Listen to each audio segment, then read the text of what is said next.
마가복음 12장 24에서 27절 말씀을 통해서 살아계신 하나님이라는 제목으로 하나님 말씀 함께 나누겠습니다. 기독교에서 가장 핵심이 되는 두 주제, 두 단어 꼽으라고 하면 십자가와 부활이겠죠. 우리는 예수 그리스도의 십자가가 아니면 여전히 죄 가운데 머물러 있었을 것입니다.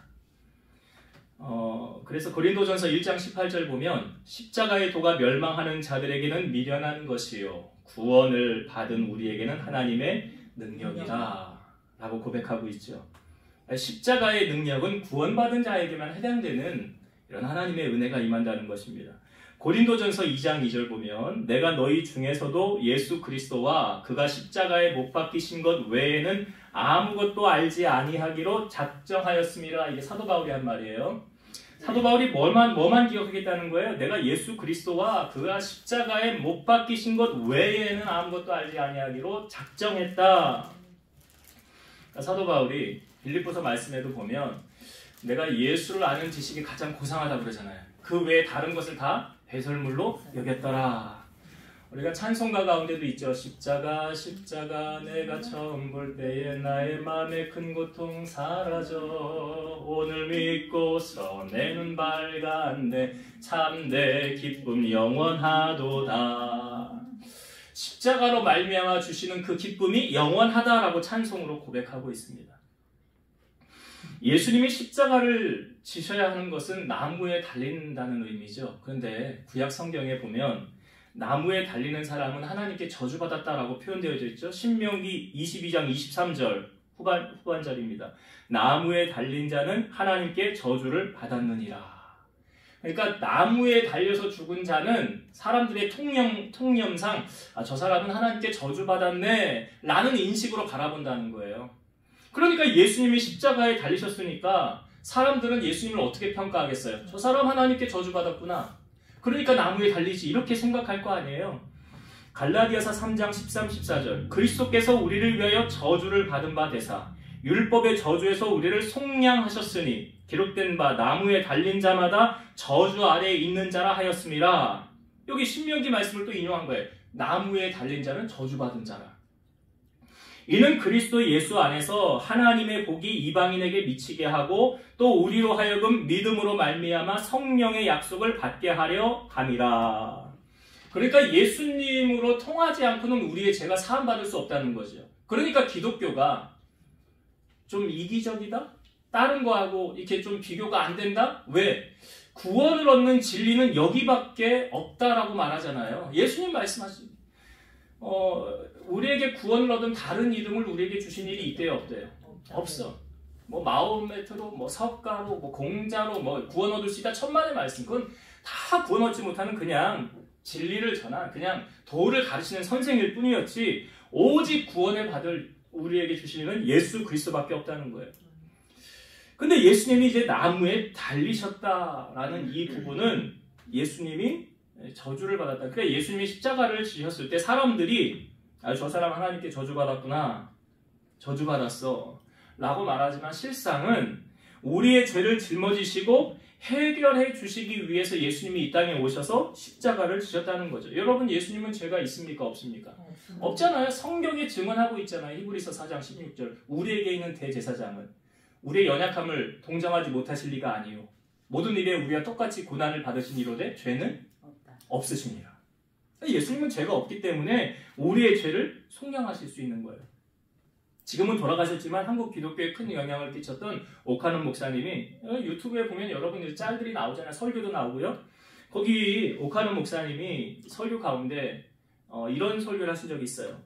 여러분 삶이 힘들고 지칠 때 십자가를 바라보세요. 예수님의 십자가가 우리를 자유케 해 주실 것입니다. 힘들고 어려울 때 뭘 바라보래요? 십자가를 바라보라는 거예요. 그래서 이 십자가는 우리를 자유케 하는 것이고 우리로 하여금 모든 멍에와 짐을 풀어놓게 하는 그런 구원의 능력이 십자가 안에 있다는 것이죠. 그러니까 기독교 안에서 이 두 가지 제가 앞부분에 말씀드렸던 십자가와 또 한 가지 우리에게 강조점을 두고 있는 게 뭐냐면 오늘 예수님에게 다가와 논쟁을 하는 주제 사건이 뭐냐면 부활에 관한 논쟁이에요. 여기 사두개인들이 예수님에게 와서 물었죠. 이 사두개인들은 부활이 없다라고 말하잖아요. 18절에 우리가 앞부분에 보았을 때. 이 사두개인들은 부활을 인정하지 않습니다. 바리새인들하고 뭐 서기관들 이 사람들은 부활을 인정했지만 이 사두개인들은 부활을 인정하지 않아요. 그래서 말이 안 되는 논리로 예수님께 지금 논쟁을 펼치는 거예요. 자, 이들이 지금 말하고 있는 논쟁의 주제가 뭐냐면 어떤 사람이 결혼을 했대요. 근데 남편이 죽었대요. 그러면 구약의 법에 의하면 수혼법이라는 게 있어요. 이 수혼법이 뭐냐면 첫째가 죽으면 둘째가 형수에게로 들어가는 거예요. 그 형수에게로 들어가서 자녀를 낳으면 내 이름이 아닌 형의 이름으로 그 집안의 가문을 이어가는 거예요. 이게 수혼법이에요. 이게 어디서도 등장을 했습니까, 여러분? 예수님이 이 땅에 오실 때 유다 있죠. 유다에게는 아들 셋이 있었어요. 장남이 죽었어요. 이게 창세기 38장에 나오는 내용이죠. 근데 참 생뚱맞아요. 성경을 보면 창세기 37장은 요셉 이야기예요. 그리고 요셉이 애국에 팔려갔더라. 이렇게 37장이 끝나요. 그 다음에 38장이 누구 이야기가 나오면 유다 이야기가 나오는 거예요. 유다와 다말의 이야기. 그리고 다시 창세기 39장에 요셉의 이야기가 나와요. 그러면 요셉의 이야기 사이에 샌드위치처럼 여기에다가 지금 누구 이야기를 띄워놓은 거예요? 유다 이야기를 넣는 거예요. 왜 유다 이야기를 넣어놔야만 됐습니까? 예수님이 이 땅에 오실 때 마태복음 1장에 보면 예수님의 족보가 쭉 소개를 되잖아요. 근데 그 족보를 소개하기 위해서 증거가 되는 말씀이 창세기 38장이에요. 유다는 다말에게서 베레스를 낳았고 베레스와 세라를 낳았잖아요. 근데 유다와 다말은 어떤 관계예요? 시아버지와 며느리. 시아버지와 며느리. 그러니까 유다가 첫째 아들을 장가 보냈는데 얘가 죽고 자녀를 못 낳았어요. 그러니까 둘째를 들여보낸 거예요. 이게 수혼법이에요. 둘째를 들여보낸 거예요. 그러니까 형수한테 들어간 거 아니에요. 가족의 대를 잇기 위해서. 근데 이 둘째가 성경에 보니까 자녀를 낳아도 자기 자녀가 안 되잖아요. 그러니까 자기 자녀를 안 낳은 거예요. 일부러. 예, 일부러 자기 자녀를 안 낳은 거예요. 근데 하나님이 보시기에 이거 악하게 여기니까 얘도 죽인 거예요. 그러니까 유다가 보기에 집안에 누가 잘못 들어온 거예요? 며느리 잘못 들어왔네. 내 아들 두 놈 다 작살났으니 집안에 며느리가 잘못 들어와서 아들 둘이 지금 다 죽은 거 아닙니까? 유다 입장에서. 그러니까 야 며느리 너 친정 가 있어. 그리고 내가 부를 때까지 너 그냥 거기 처박혀 있어. 사실은 셋째가 있잖아요. 그럼 셋째를 들여보내서 대를 이어야 되잖아. 근데 유다 입장에서는 셋째마저 죽으면 어떡해? 팔이 안으로 굽잖아요. 내 새끼 죽으면 안 되잖아. 며느리 때문에. 며느리야 어떻게 되든 말든 상관없는데 내 아들은 죽으면 안 되거든. 그러니까 며느리 다말을 자기 친정에 보내놓고 시간을 주고 그냥 기다린 거예요. 그냥 계속 기다린 거죠. 그러다가 이 유다가 자기 아내가 죽고 난 다음에 그 자기 친구를 따라서 성경 별 얘기가 다 나오죠. 창녀를 찾아가죠. 유다가 별 얘기가 다 나와. 창녀를 찾아가서 거기 이제 그 다말이 듣는 거예요. 야 너네 시아버지가 일로 왔대더라. 그러니까 자기가 창녀처럼 꾸며요. 그리고 나가가지고 이 유다하고 동침을 하는 거예요. 시아버지 아닙니까? 그 동침을 해서 아이를 낳았다는 거. 아이가 임신이 됐다는 거예요. 자, 다말이 임신했다는 소식을 유다가 듣고 나서 어떻게 합니까? 옳거니 잘 됐네. 내가 걔 눈에 가시였는데 요번에 없애버려야지. 내가 요번에 없애버려야지. 잘 됐네. 내가 가만히 그냥 처박혀 있으라고 그랬는데 뭐? 임신을 했다고? 넌 이제 죽는 거야. 가서 죽이려고 나오라고 그랬더니 다말이 뭐래? 내가 이 도장의 끈과 이 머리끈 이거 임자한테 내가 임신을 했습니다. 그게 누구예요? 시아버지. 그게 유다예요. 그러니까 유다가 그때 뭐라고 그러는지 알아요? 다말은 지혜롭다 그래. 나보다 낫다 그래. 그래가지고 그 족보를 통해서 예수님이 온 거 참 아이러니하죠. 예수님의 족보 보면 야 뭐 이런 집안에서 예수님이 오셔야 됐어. 아니 그뿐만 아니라 또 나중에 여리고성에 갔을 때 기생 라합의 직업이 뭐라고요? 기생이라고요. 몸 파는 사람이요. 근데 그 족보를 통해서도 예수님이 오고 그 라합이 결국 다윗의 할머니, 고조 할머니가 되잖아요. 그 족보를 보면. 그러니까 뭐냐면 예수님은 허물 많은 우리들을 사해주기 위해 이 땅에 오셨다. 완벽한 인간은 없다라는 것을 다시 한번 올려주고 있죠. 그래서 예수님은 죄가 없이 이 땅에 오셨는데 지금 오늘 본문의 내용이 그거예요. 첫째가 죽으면 둘째가 들어가고 그래서 둘째가 들어갔다가 또 아이 못 나면 셋째가 들어가고 그렇게 해서 아들 7이 다 들어가서 아이를 낳으려고 그랬는데 아이를 낳지 못하고 죽었습니다. 그러면 나중에 이 아내는 누구의 아내입니까? 남편이 누굽니까? 지금 이런 논리로 예수님에게 지금 다가온 거죠. 근데 여러분 생각해 보세요. 이럴 일이 있을까요? 없을까요? 사실은. 아니 아들을 7을 낳는데 첫째부터 6째, 7째까지 다 죽는 일이 그럴 일 없잖아요. 그러니까 지금 뭐냐면 말도 안 되는 논리를 가지고 예수님을 넘어뜨리려고 하는 거 아니에요. 예수님을 시험하는 거예요. 말도 안 되는 논리를 가지고.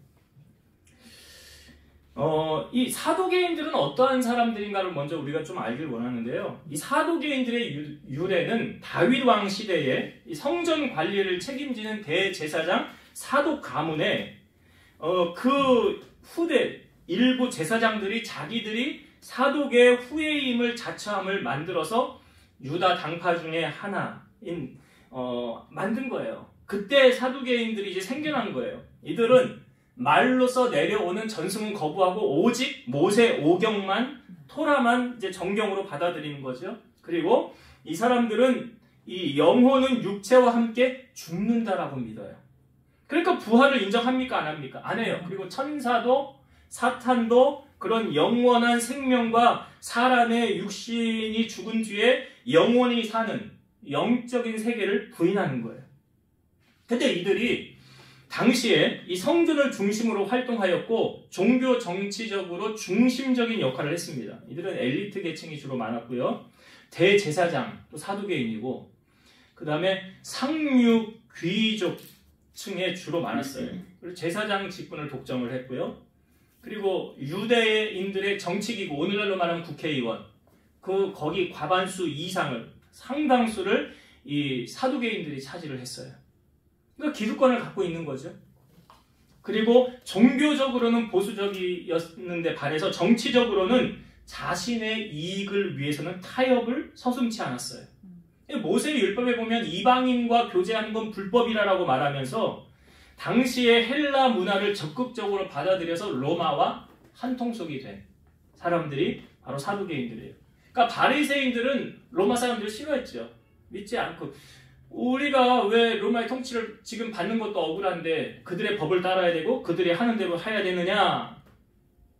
그것을 바리새인들은 싫어한 반면 이 사두개인들은 아주 저걸 잘한 거예요. 융화를 잘한 거예요. 그래서 이 신앙의 순수성을 상실하고 윤리성을 결여한 많은 유대인들로부터는 반심을 갖고 있었지요. 근데 이들의 끝은 어떻게 되었습니까? 예루살렘 성전이 파괴가 되고 그 이후로는 이들의 존재는 사라지게 돼요. 자, 예수님은 지금 이 사두개인들을 향하여 이들이 말하는 그 논리가 사실은 말도 안 되잖아요. 그때 예수님은 하셨던 말씀이 이렇게 말씀하셔. 너희가 성경도 알지 못하고 하나님의 능력도 알지 못함으로 오해했다.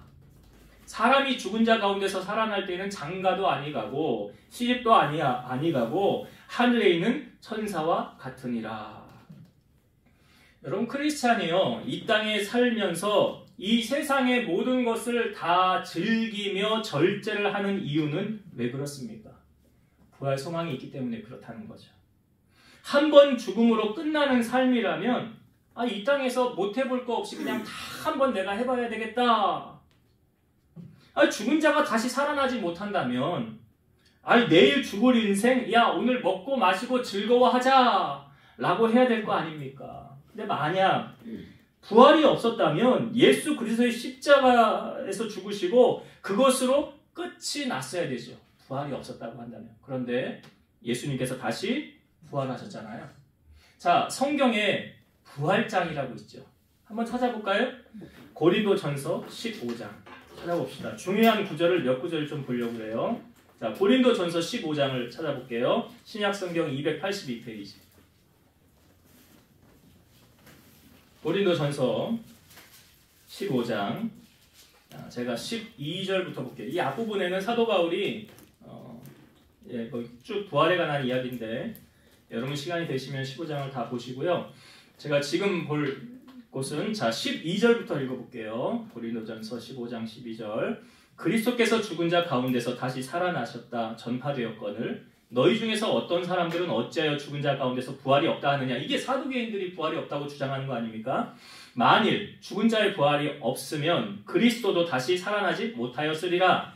그리스도께서 만일 다시 살아나지 못하셨으면 우리가 전파하는 것도 헛것이요 또 너희 믿음도 헛것이며 또 우리가 하나님의 거짓 증인으로 발견되리니 우리가 하나님이 그리스도를 다시 살리셨다고 증언하였습니다. 만일 죽은 자가 다시 살아나는 일이 없으면 하나님이 그리스도를 다시 살리지 아니하였으리라. 부활이 없었다고 한다면 하나님이 그리스도도 주님도 다시 살리지 않으셨을 거라는 거죠. 자 16절. 만일 죽은 자가 다시 살아나는 일이 없으면 그리스도도 다시 살아나는 일이 없었을 터이요. 그리스도께서 다시 살아나신 일이 없으면 너희의 믿음도 헛되고 너희가 여전히 죄 가운데 있을 것이요 또한 그리스도 안에서 잠자는 자도 망하였으리니 만일 그리스도 안에서 우리가 바라는 것이 다만 이 세상의 삶뿐이면 모든 사람 가운데 우리가 더욱 불쌍한 자이리라. 왜 불쌍하다는 거예요? 아니, 세상 사람들은 할 거 못 할 거 누리고 싶은 거 다 누리고 다 하면서 사는데 우리는요 말씀에 비추어서 이건 하지 말아야 된다 이건 하지 말라고 한다 그럼 안 하는 거잖아요. 그러니까 우리가 가장 불쌍한 자라. 만약에 이 세상의 삶이 전부라고 한다면 20절 한 절 더 볼게요. 그러나 이제 그리스도께서 죽은 자 가운데서 다시 살아나사 잠자는 자들의 첫 열매가 되셨도다. 잠자는 자들의 첫 열매. 그러니까 모든 사람이 다 죽을 건데 그 죽음을 잠자는 것이라고 표현하고 있는데 왜요? 영원히 죽지 않고 다시 부활할 거니까. 부활할 거니까 잠잤다라고 표현하는 거예요. 죽었다고 표현하지 않고요. 주님이 다시 살아나셔서 잠자는 자의 첫 열매가 되셨도다 그랬죠? 그래서 우리가 어떻게 해야 돼요? 깨어 의를 행하고 죄를 짓지 말라 그래요. 34절에 보니까 깨어 의를 행하고 죄를 짓지 말라. 하나님을 알지 못하는 자가 있기로 내가 너희를 부끄럽게 하기 위하여 말하노라. 자, 그리고 이 부활은 사실 감춰져 있는 비밀이잖아요. 이 비밀을 또 들춰서 우리에게 보여주죠. 51절, 52절 봅니다. 51절, 52절. 보라, 내가 너에게 비밀을 말하노니 우리가 다 잠잘 것이 아니요 마지막 나팔에 순식간에 홀연히 다 변화되리니 나팔 소리가 나매 죽은 자들이 썩지 아니할 것으로 다시 살아나고 우리도 변화되리라. 먼저 죽었던 자들이 다 다시 살아나서 일어날 것이고 우리도 변화되리라. 이게 언제예요? 이게 지금 이 51절에 어느 순간을 말하는 겁니까? 마지막 나팔에 주님이 재림하실 때예요. 주님이 재림하실 때 어떻게 되나요? 죽은 자들이 다 살아 일어나고 우리도 천사와 같이 된다. 그래서 새 하늘과 새 땅에 우리가 그때 입성하게 될 것이다. 그러므로 마지막 절 58절. 그러므로 내 사랑하는 형제들아 견실하며 흔들리지 말고 항상 주의 일에 더욱 힘쓰는 자들이 되라. 이는 너희 수고가 주 안에서 헛되지 않은 줄 알미라. 흔들리지 말고 이리저리 요동할 필요도 없고요. 주님 바라보면서 나아가라는 거죠. 여러분 유대인들은 지금 메시아가 왔다고 그래요? 안 왔다고 그래요? 안 왔다고 그래요. 아직도 메시아 기다리고 있어요. 근데 왜 이런 일이 벌어졌는 줄 아십니까? 그게 성경에 우리에게 다 알려주고 있죠. 예수님이 십자가에서 부활하셨을 때 그때 경비병들이 있었어요. 예수님을 보려고 갔던 여인들이 있었지요. 자, 여인들이 갈 때 보니까 예수님이 없죠. 예수님 옷만 입고. 근데 그것을 경비병들도 봤어요. 경비병들이 보고요. 이 모든 된 일, 예수님이 부활하신 사건이죠. 대제사장에게 가서 이야기를 합니다. 그러니까 대제사장이 장로들을 불러 모아놓고 의논을 해요. 자, 어떤 결론을 도출해내느냐. 자, 군인들에게 돈을 많이 주면서 이렇게 말하라고 시켜요. 너희는 말하기를 그의 제자들이 밤에 와서 우리가 잘 때 그를 도둑질하여 갔다 하라. 만일 이 말이 총독에게 들리면 우리가 권하여 너희로 근심하지 않게 하리라. 어떤 결론을 냈어요? 군인들에게 돈을 많이 주면서 제자들이 예수님 시체를 훔쳐갔다라고 말하라. 자, 마태복음 28장 15절. 군인들이 돈을 받고 가르친 대로 하였으니 이 말이 오늘날까지 유대인 가운데 두루 퍼지니라.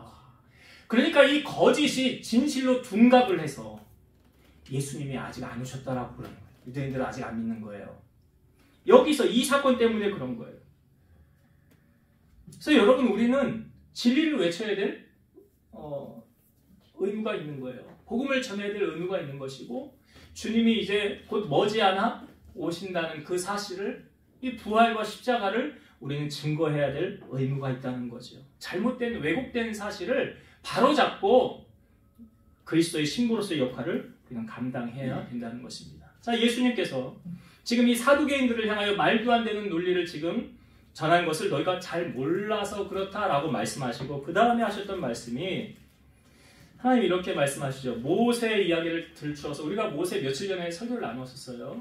그 떨기나무에 불이 붙였을 때 자기 자신을 나타내 하나님 자신을 나타내실 때 하셨던 말씀이 이거예요. 나는 아브라함의 하나님이요 이삭의 하나님이요 야곱의 하나님이로라.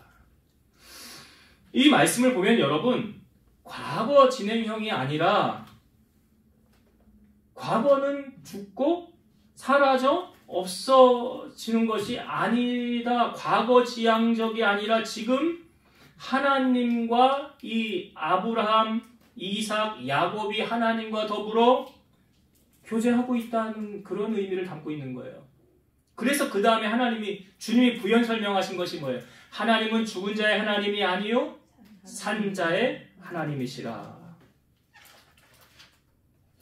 여러분 하나님 지금도 살아계시죠? 아멘. 예.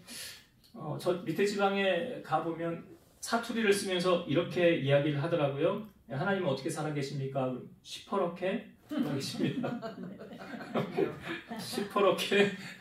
시퍼렇게 살아계신데요. 네. 시퍼렇게. 그러면 여러분 하나님이 살아계시다는 것을 우리가 어떻게 증명을 할 수 있을까요? 사람들이 그러죠. 야 하나님 나 보여줘봐. 믿을게.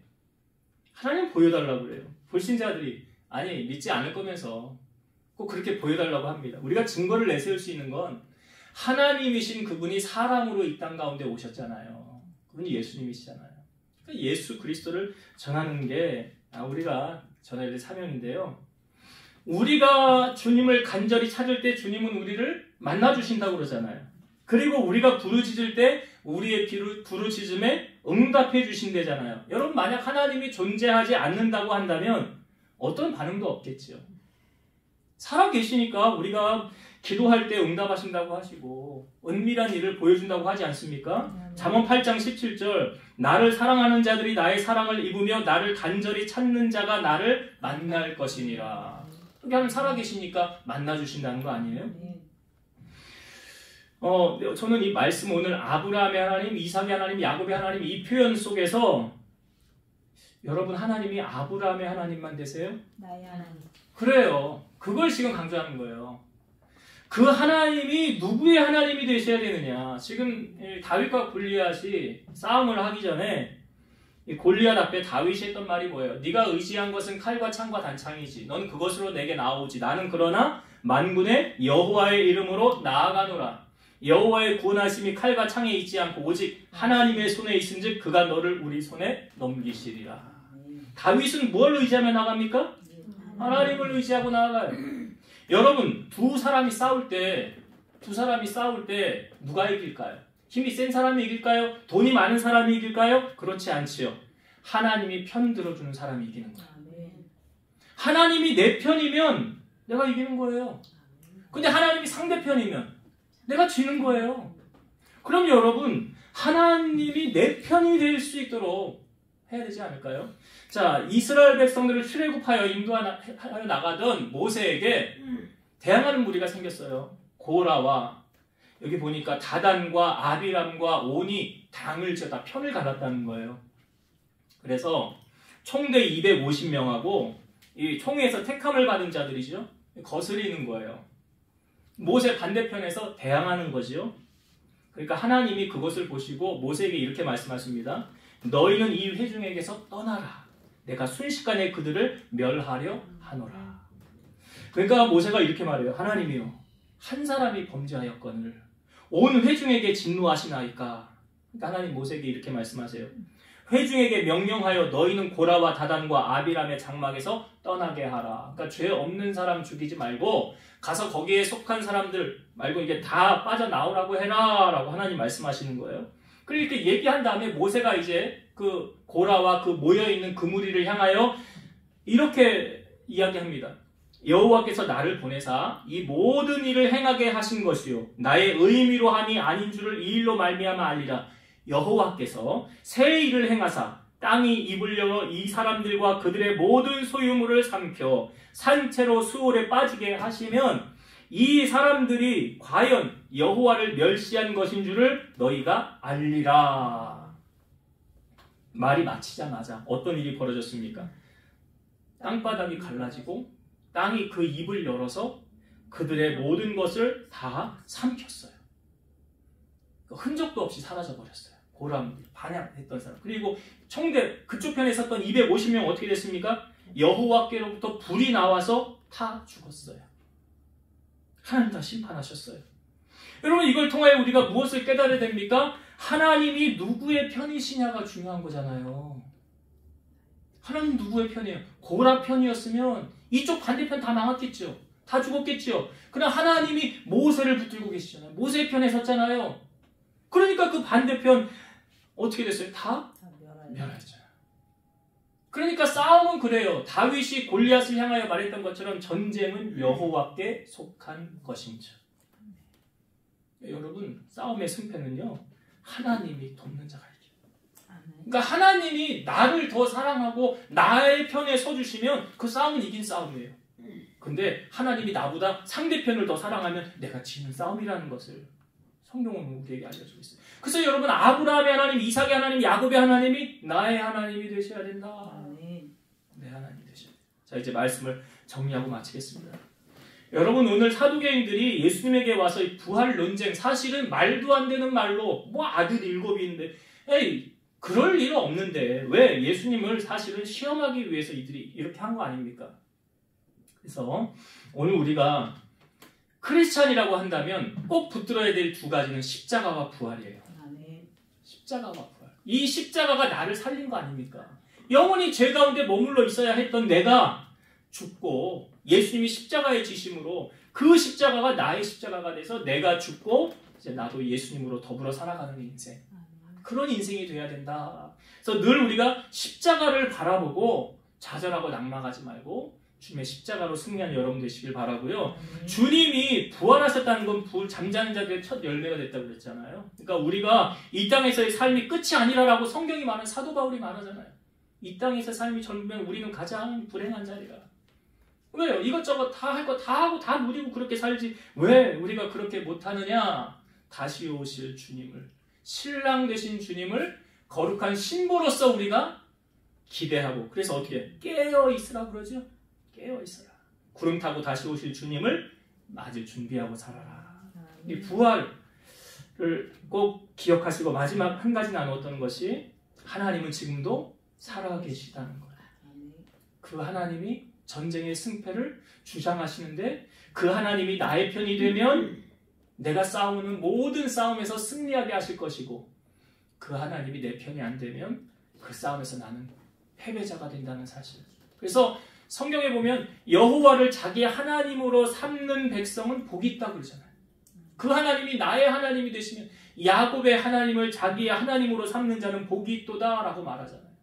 그래서 여러분 오늘 그 하나님이 나의 하나님이시라는 사실과 확신을 가지고 승리하며 살아가는 여러분 되시기를 주의 이름으로 축원드립니다. 기도하시겠습니다. 지금도 살아서 역사하시는 하나님 아버지, 우리 사랑하는 성도들이 이 땅에 살아갈 때 많은 유혹과 어려움이 있다 할지라도 우리가 예수 그리스도의 십자가와 부활을 믿고 의지하면서 좌절하고 낙망할 것이 아니라 주님 바라보며 끝까지 승리의 길을 걸어가게 하여 주옵소서. 아멘. 우리 하나님은 지금도 살아계셔서 아브라함의 하나님, 이삭의 하나님, 야곱의 하나님이 나의 하나님이 되시는 줄로 믿사오니 그 하나님이 내 편이 되어주시면 우리는 어떠한 싸움도 승리할 수 있는 줄로 믿사오니 하나님의 도움을 날마다 경험하며 살아가는 우리 성도들 되게 하여 주옵소서. 예수님의 이름으로 기도드리옵나이다. 아멘.